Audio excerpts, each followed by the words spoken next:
pasamos a dar informe de la situación de pandemia de COVID. A estas alturas, ya en el quinto mes desde que se inició esta epidemia en el mundo, esta pandemia, uno puede reconocer que el coronavirus sigue golpeando muy fuertemente a la humanidad, a todo el planeta, con un avance sostenido cada día en el número de nuevos casos a nivel del mundo y de nuevos fallecidos. Aparecen noticias de preocupación, países que adoptaron incluso estrategias diversas, testeo universal, no testear, cerrar el colegio, no cerrar el colegio, y que declararon que las cosas se estaban dando muy bien para ellos.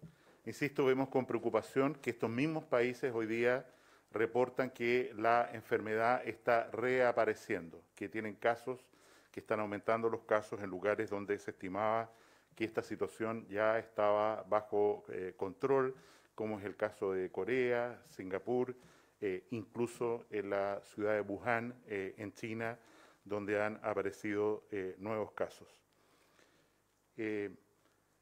Esto ha puesto a prueba, pone a prueba los sistemas de salud en todo el mundo.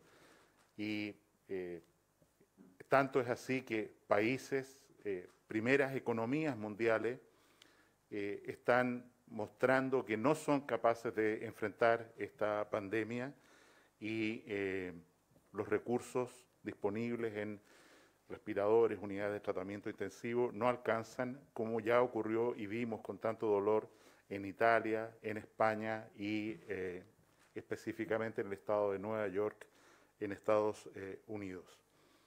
Hoy día, el foco más importante de enfermedad se concentra en el continente americano, ha venido desde el oriente hacia el poniente y ahora hacia el sur, se concentra en el continente americano, teniendo una enorme interrogante respecto a lo que en realidad está ocurriendo en África, considerando que los sistemas de salud y de vigilancia sanitaria son en general bastante precarios.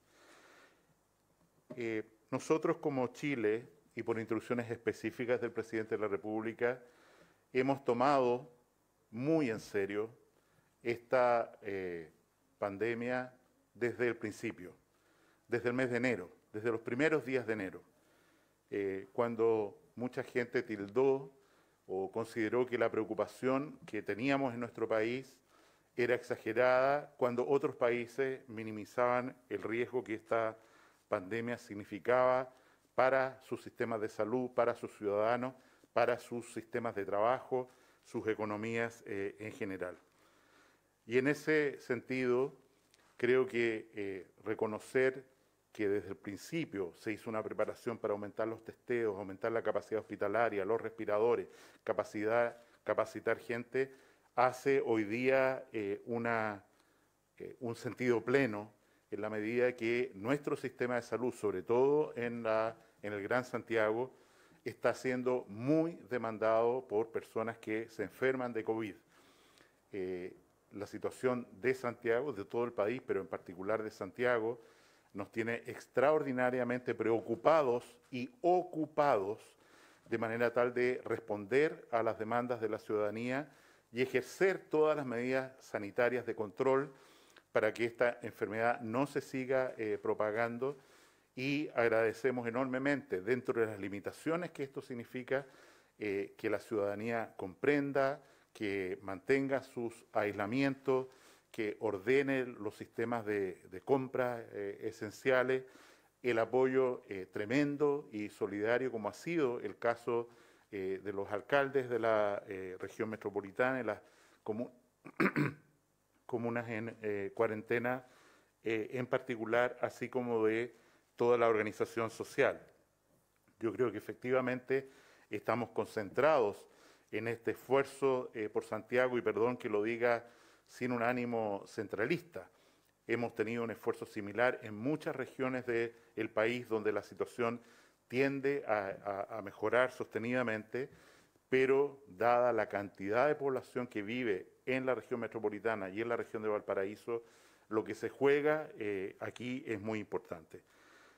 Y este trabajo incesante se refleja en algunos indicadores que son públicos y que se conocen a diario.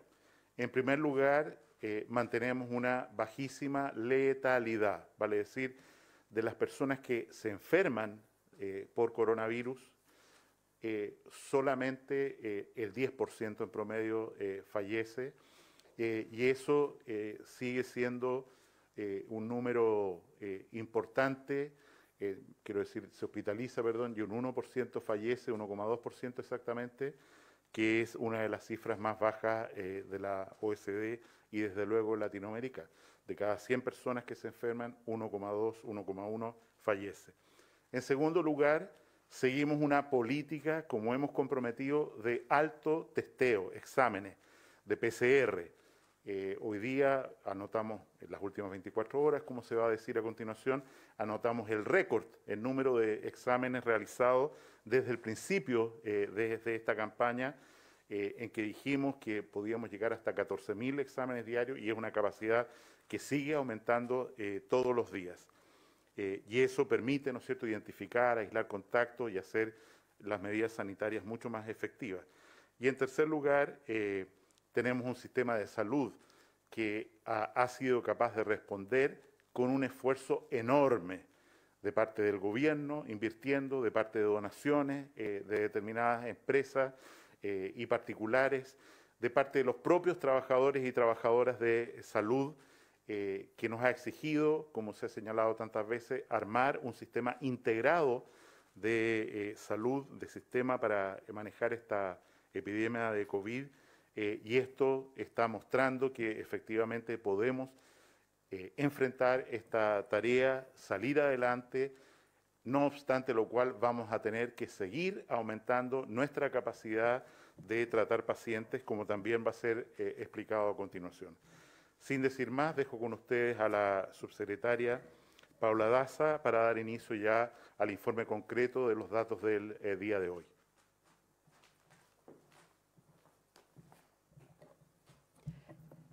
Muy buenos días. Con respecto al informe, la situación mundial sigue siendo una situación importante, preocupante. Ya hay más de 4.100.000 personas contagiadas a nivel mundial, de las cuales más de 282.000 de ellos han fallecido. Sí se han recuperado 1.400.000 personas de COVID-19. Los países que siguen liderando el mayor número de casos notificados sigue siendo los Estados Unidos, los países europeos, y también dentro de Latinoamérica, Brasil sigue siendo uno de los países que presenta el mayor número de casos. La situación en las Américas también sigue siendo muy preocupante. Los países vecinos con mayor número de casos tenemos Brasil, 162.000, Perú, Ecuador y México. ¿Cuál es la situación de nuestro país hasta el día de ayer, de las últimas 24 horas? En el día de ayer se registraron 1.197 casos nuevos, de los cuales 975 corresponden a personas que tenían síntomas y 222 a personas sin síntomas, casos asintomáticos, lo que da una cifra total a la fecha de 30.063 personas contagiadas. Para poder hacer un análisis de la situación en nuestro país, sigue siendo la región metropolitana el mayor número de casos, más de un 80% de los casos nuevos sigue concentrado en la región metropolitana.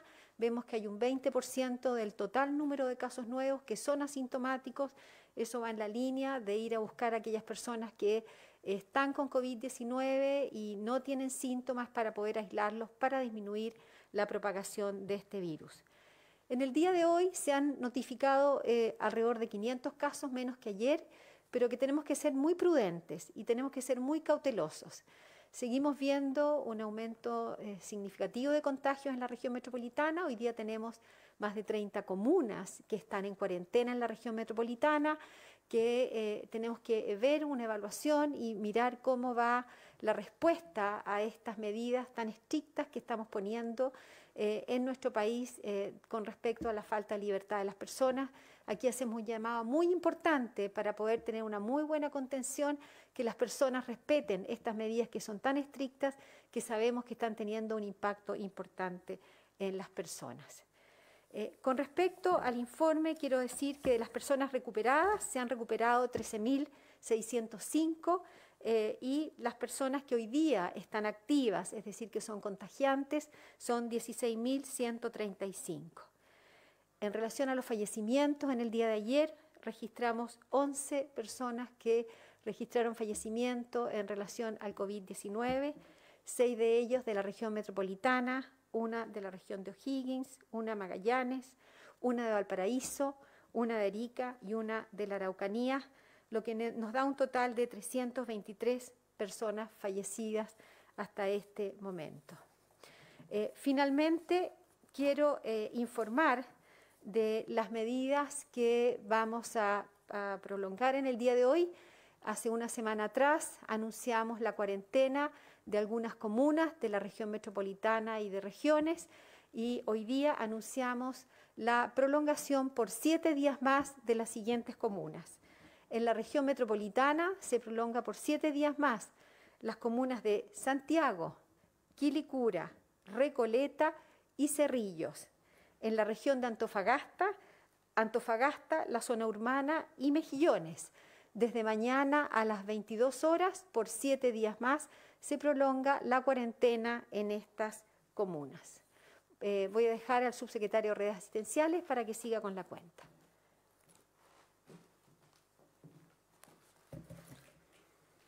Muy buenos días.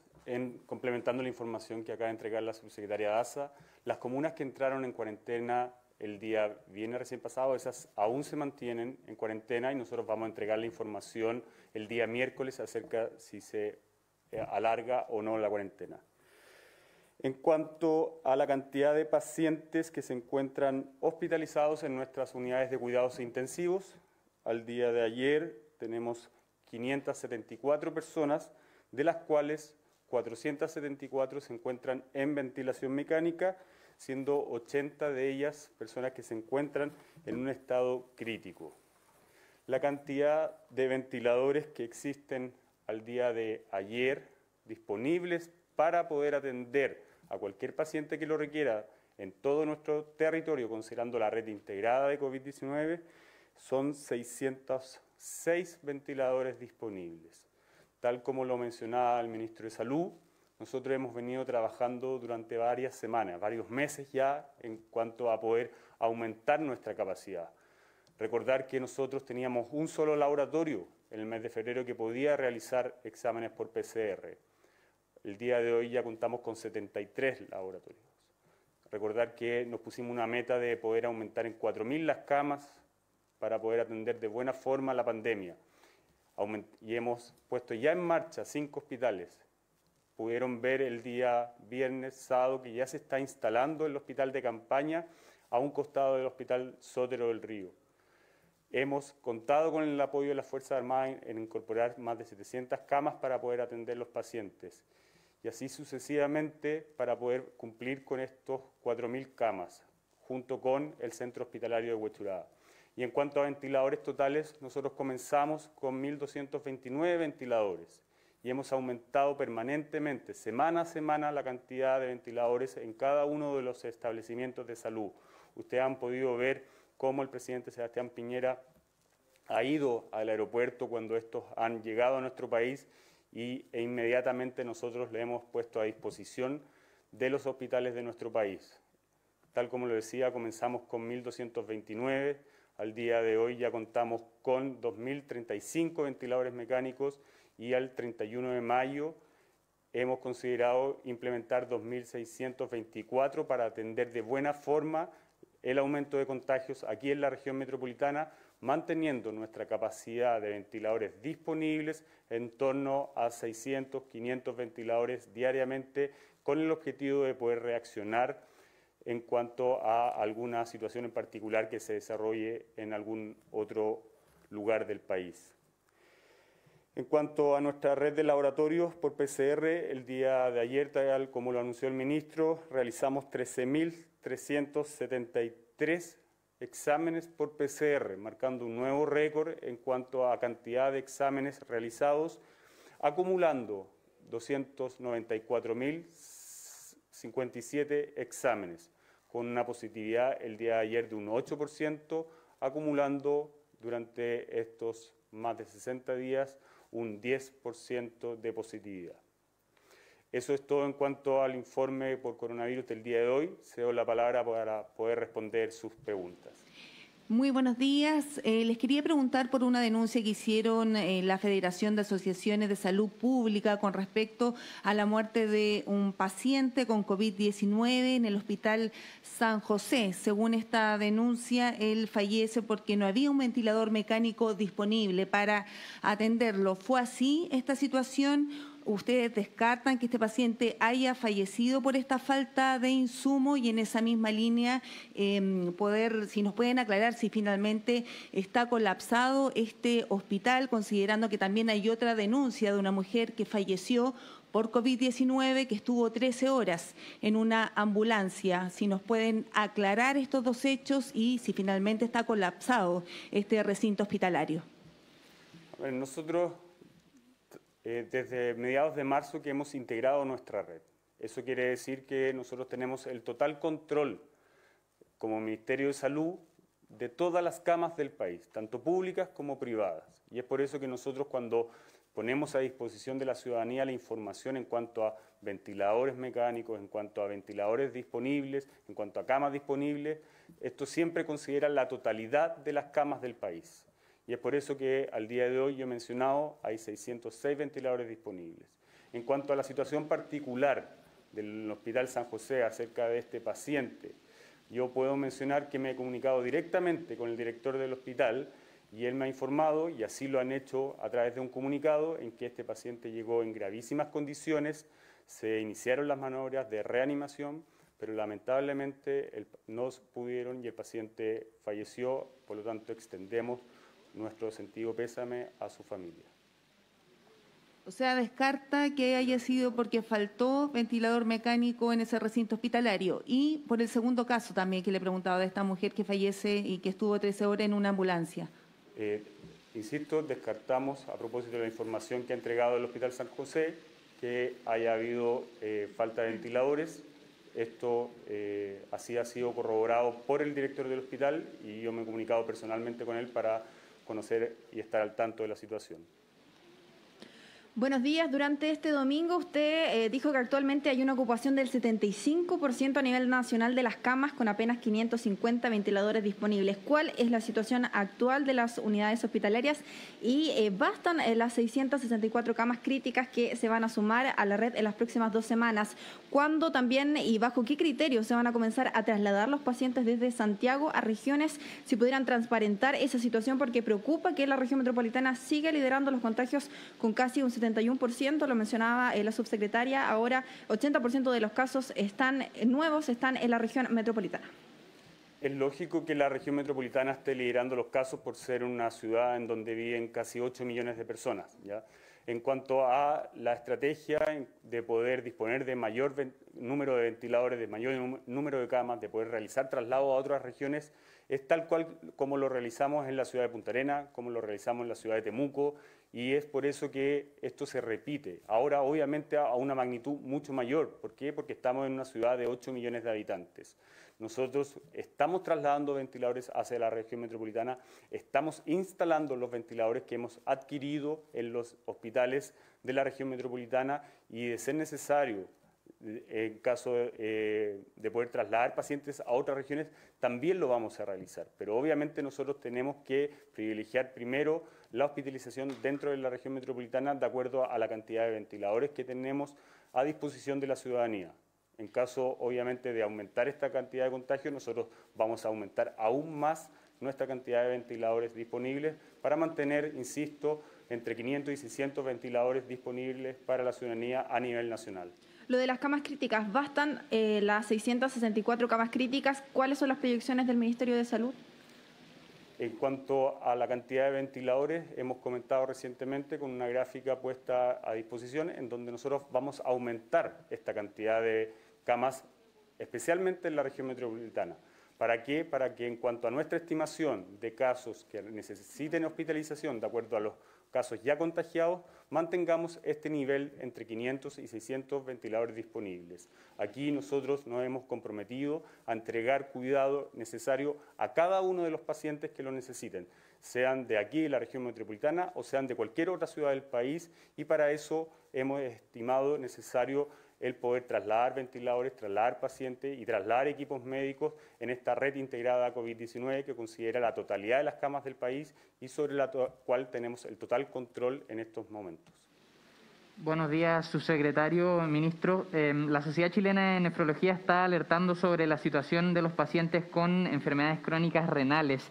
La pregunta específicamente es, ¿qué pasa con este tipo de pacientes? ¿Qué cuidados especiales se están tomando? Y más aún, considerando los centros de diálisis, y en ese sentido sí tienen pensado reunirse con el gremio para finalmente analizar esta situación. En relación a los protocolos, a las normativas de todos los pacientes, estamos hablando de los pacientes de hemodiálisis, los pacientes que viven con VIH, los pacientes que son inmunodeprimidos.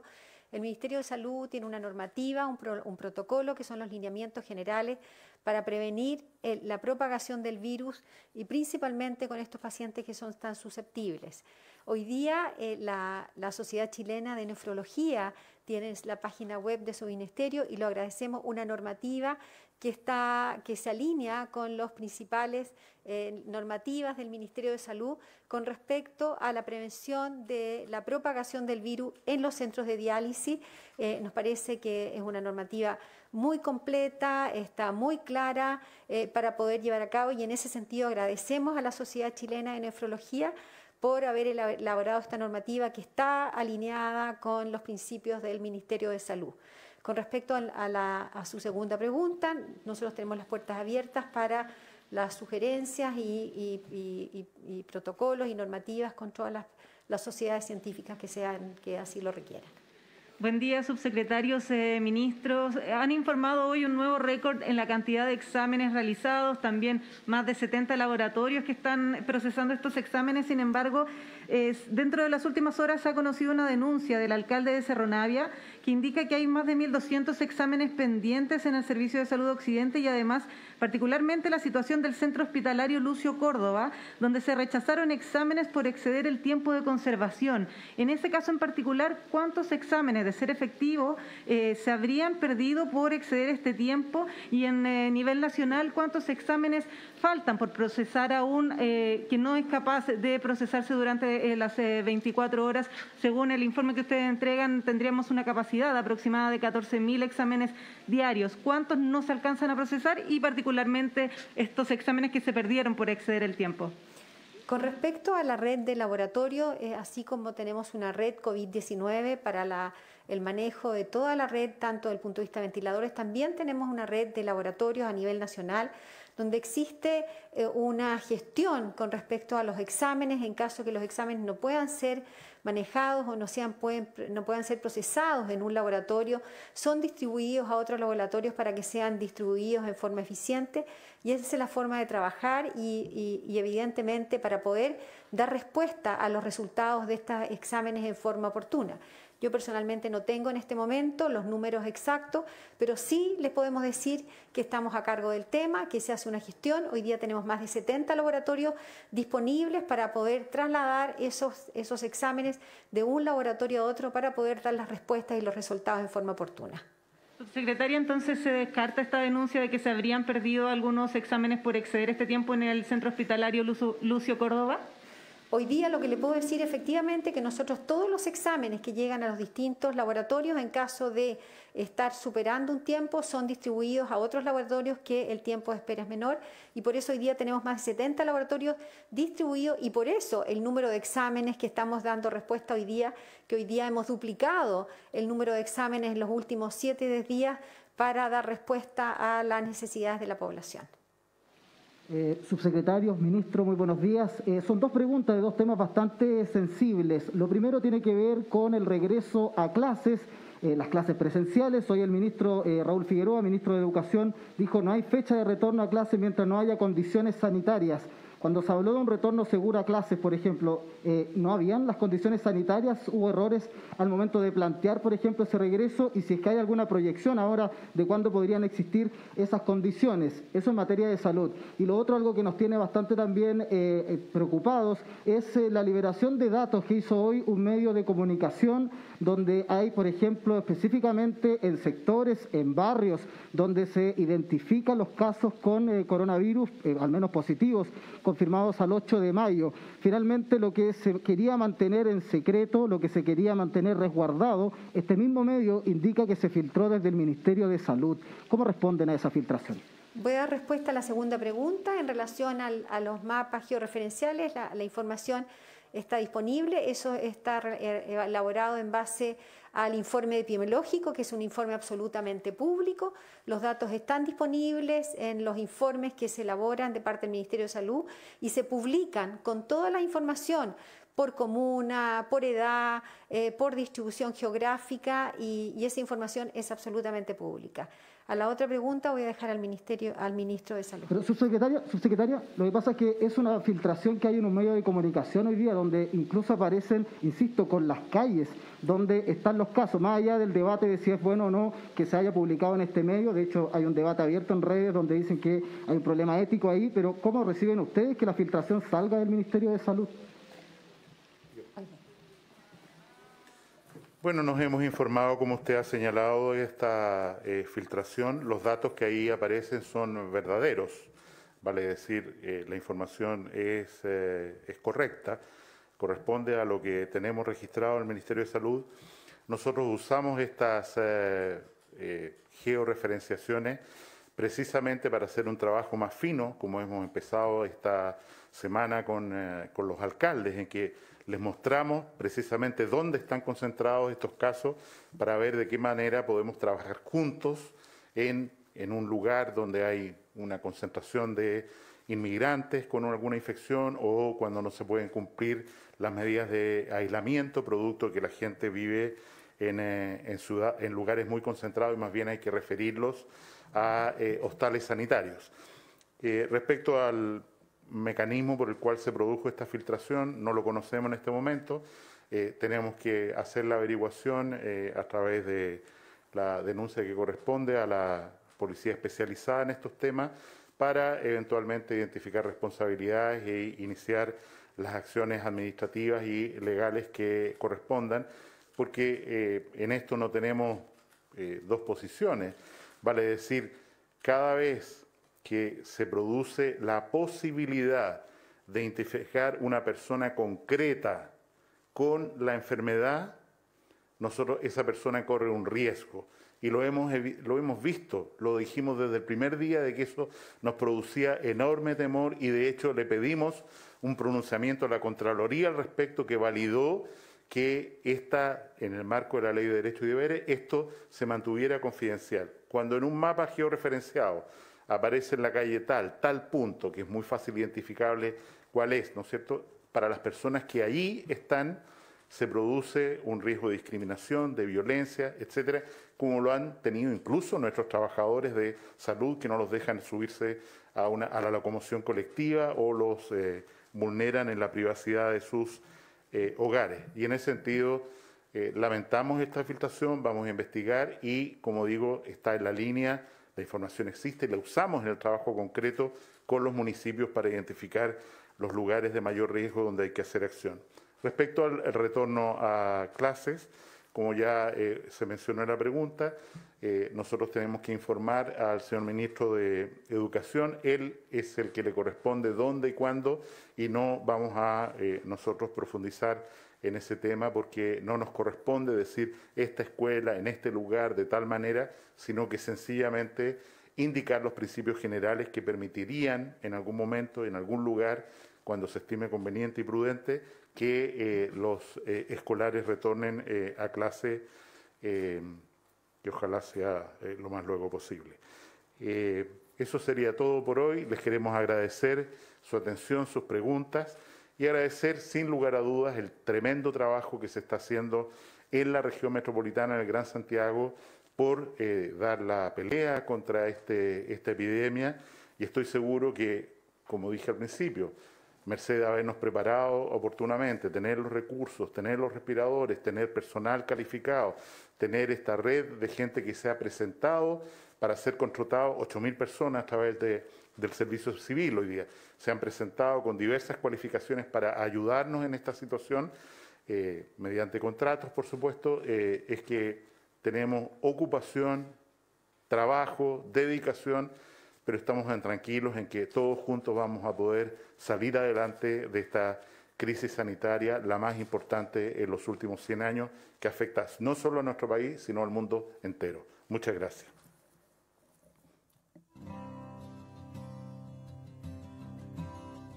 Transmitió el Gobierno de Chile. Agradecemos a los canales de televisión y radioemisoras que integraron esta red voluntaria.